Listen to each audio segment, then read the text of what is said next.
Yesus. Bapak, Ibu, saudara-saudari, keluarga-keluarga Katolik yang terkasih dalam Kristus. Pertama-tama perkenankan saya mengucapkan selamat Hari Raya Paskah. Kristus sungguh sudah bangkit. Para yang terkasih dalam Kristus, kita masih dalam wabah pandemi COVID-19. Dan dalam situasi itu pula, bagaimana di tempat Bapak, Ibu, saudara-saudari, keluarga-keluarga Katolik, apakah juga sudah merayakan Pekan Suci dan khususnya juga perayaan Hari Raya Paskah secara tatap muka atau offline? Syukur kepada Allah bila Anda bersama kami sudah bisa berkumpul bersama dengan saudara-saudara seiman di gereja-gereja paroki maupun stasi untuk bersama-sama merayakan Hari Raya Paskah tahun ini. Pada Hari Raya Paskah, bacaan-bacaan yang diperdengarkan kepada kita menyampaikan pesan iman yang begitu kuat tentang warta sukacita kebangkitan Yesus dari antara orang mati.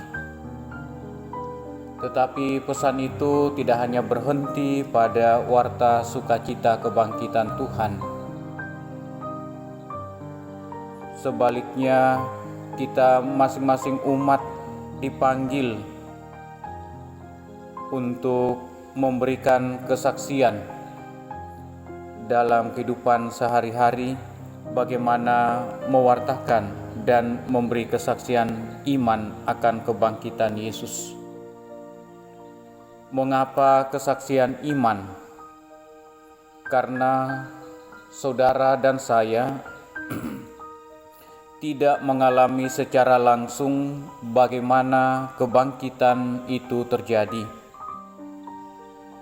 Meskipun demikian, kita sungguh mengimani dan percaya bahwa Yesus benar-benar bangkit.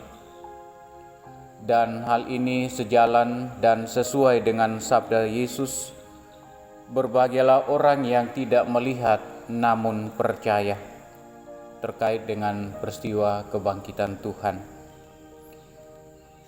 Saudara-saudari, keluarga-keluarga Katolik yang terkasih dalam Tuhan, dengan cara apa dan bagaimana masing-masing kita memberi kesaksian?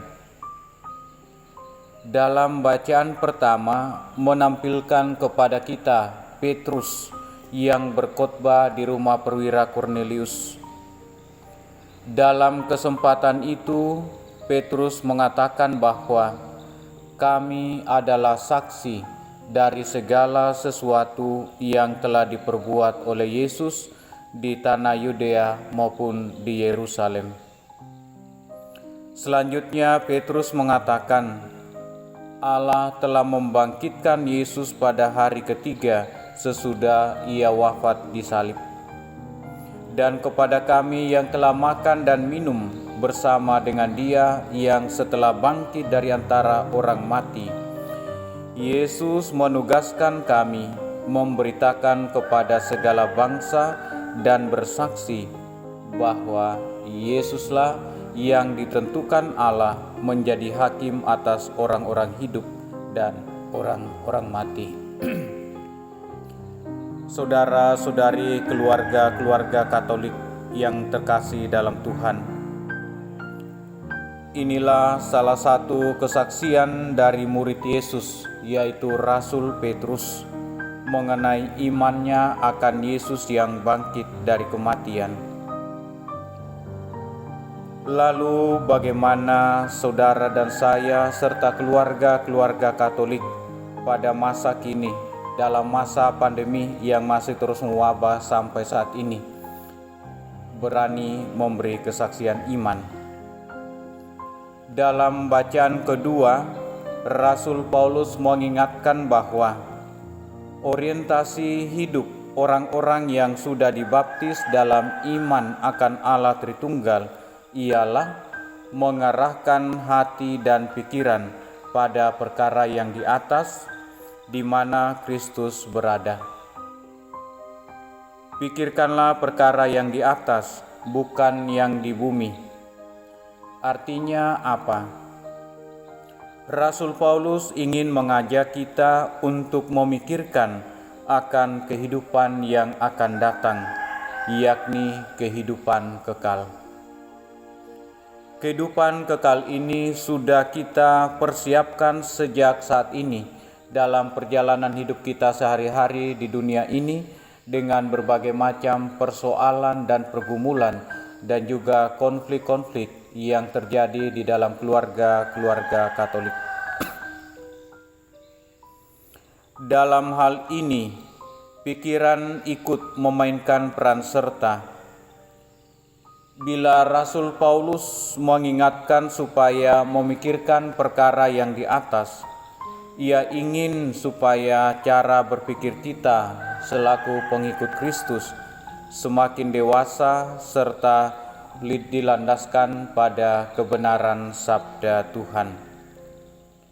Santo Paulus menulis demikian, semua yang benar, semua yang mulia, semua yang adil, semua yang suci, semua yang manis, semua yang sedap didengar, semua yang disebut kebajikan dan patut dipuji, pikirkanlah semuanya itu. Filipi bab 4 ayat 8. Jadi Bapak Ibu, saudara-saudari, keluarga-keluarga Katolik yang terkasih dalam Kristus, inilah cara kita memaknai dan juga memberikan kesaksian iman akan kebangkitan Tuhan dalam kehidupan kita dewasa ini, yakni belajar berpikir secara positif, atau dalam bahasa Paulus tadi, pikirkanlah segala perkara yang di atas, bukan yang di dunia. Inilah yang patut kita perjuangkan bersama sebagai bentuk nyata saudara dan saya, keluarga-keluarga Katolik, memberi kesaksian iman di tengah keluarga, di tengah masyarakat, serta di tempat saudara-saudari bekerja, berusaha, dan juga dalam kehidupan menggereja. Memikirkan segala perkara yang di atas menjadi tanda perjuangan kita untuk menaklukkan pikiran-pikiran yang negatif yang tidak sesuai dengan kesaksian iman akan kebangkitan Tuhan. Jadi, apa yang kita lakukan ditentukan oleh siapa kita. Status menentukan perilaku. Ketika kita sungguh bersedia meletakkan pikiran dan hati kita pada perkara-perkara yang di atas, karena kita tahu siapa diri kita di hadapan Tuhan. Kristuslah hidup kita, telah mengalami sengsara, wafat, dan kebangkitan untuk menebus dosa-dosa kita, serta memberi jaminan keselamatan kekal bagi kita. Selamat Hari Raya Paskah bagi saudara-saudari, keluarga-keluarga Katolik. Tuhan memberkati kita semua. Amin.